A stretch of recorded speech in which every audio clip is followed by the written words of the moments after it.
les aliments vont se couvrir de micro-organismes et vont devenir impropres à la consommation. Qu'est-ce qu'un micro-organisme? On reconnaît dans ce mot organisme évidemment la notion d'être vivant et micro qui signifie petite taille. Ce sont des êtres vivants qu'on va donc pouvoir observer au microscope.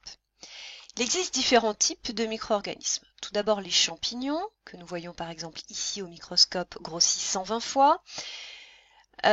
Parmi les champignons, on connaît les levures, que nous utilisons par exemple pour la fabrication de gâteaux ou de pain, ou bien encore nos moisissures, sont celles-ci qu'on voit sur l'observation au microscope. Il existe également d'autres micro-organismes qui sont appelés des bactéries, sont plus petits, on les voit aussi au microscope grossi 400 fois. Certaines bactéries sont très utiles à l'homme, elles servent par exemple à la fabrication du yaourt, le bifidus dont on entend parfois parler, c'est tout simplement une souche de bactéries. Mais elles peuvent être aussi toxiques, apporter des maladies, c'est le cas de la salmonelle dont nous parlerons tout à l'heure. Et enfin, troisième type de micro-organismes, les virus. Nous voyons ici un virus qui est grossi 20 000 fois au microscope. Donc on a ici les micro-organismes par ordre de taille, les champignons les plus grands, puis les bactéries, et enfin les plus petits que sont les virus. Alors certains sont non pathogènes, c'est-à-dire qu'ils ne vont pas provoquer des maladies. C'est le cas de la levure que nous utilisons pour faire gonfler notre pain.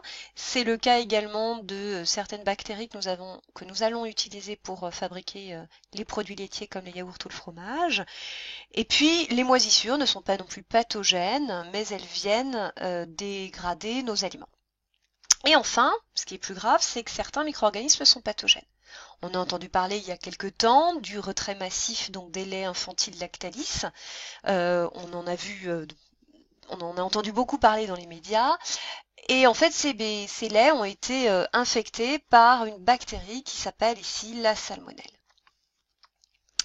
En août 2017, on avait déjà eu une contamination à la salmonelle, donc qui est une bactérie, mais cette fois à travers les œufs. Donc toute l'Europe avait été concernée. Alors c'est quoi cette salmonelle? Donc on la voit ici en rouge, c'est une petite bactérie qui vit dans les tubes digestifs des animaux, les oiseaux principalement, mais aussi des animaux de production comme le porc, le poulet, etc.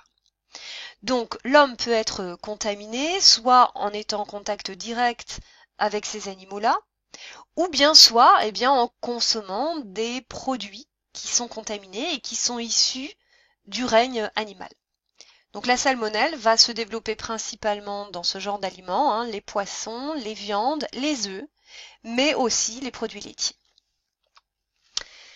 Alors une fois qu'on consomme une nourriture contaminée par la salmonelle, cela va passer dans l'estomac, il va y avoir une légère inflammation de l'estomac, puis les aliments vont passer ici dans l'intestin grêle, et au niveau de cet intestin grêle, on va avoir une prolifération de la salmonelle, c'est-à-dire que la salmonelle qui a été consommée dans l'aliment va se multiplier de manière très importante.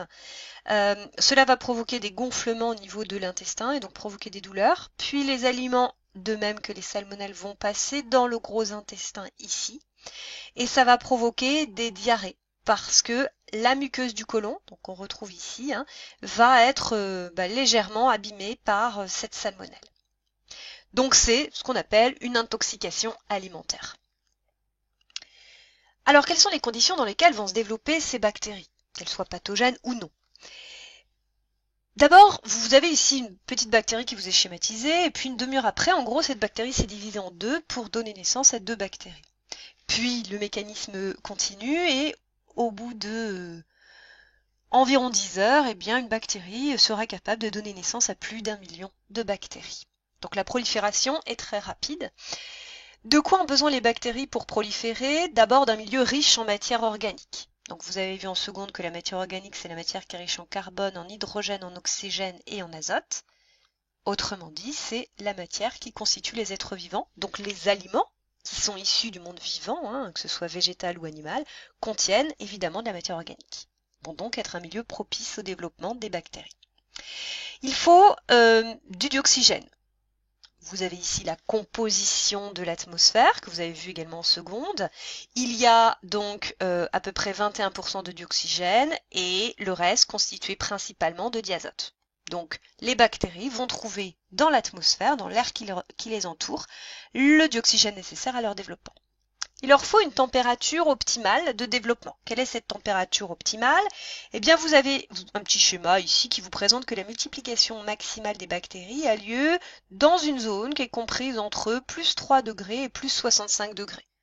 Autrement dit, c'est la température où vont être stockés la plupart des aliments. On voit qu'en dessous de 3 degrés, la multiplication des bactéries est ralentie et qu'au-dessus de 65 degrés, on peut avoir la mort de certains microbes, voire au-dessus de 120 degrés, la mort de tous les microbes. Il faut également un pH neutre. Ce graphique vous présente la croissance des bactéries en fonction de la valeur du pH. Vous voyez ici que la croissance des bactéries est la plus importante lorsque le pH est situé entre 6 et 7,5. Donc c'est le taux de croissance optimum des bactéries et c'est aussi le pH des aliments. Il faut également une disponibilité en eau importante. Or, vous avez vu l'année dernière que la matière organique était riche en eau. Vous avez ici les pourcentages d'eau dans certaines matières, certains de nos aliments, comme le lait 87% d'eau, mais aussi le poisson 78%, les légumes, on va autour de 90%.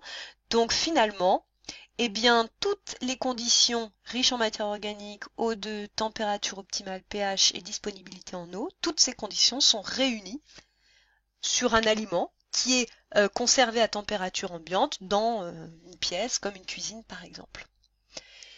Donc les aliments sont un excellent milieu de prolifération des micro-organismes. Autrement dit, pour être consommés, eh bien les aliments doivent être bien conservés, sinon ils peuvent rendre malades.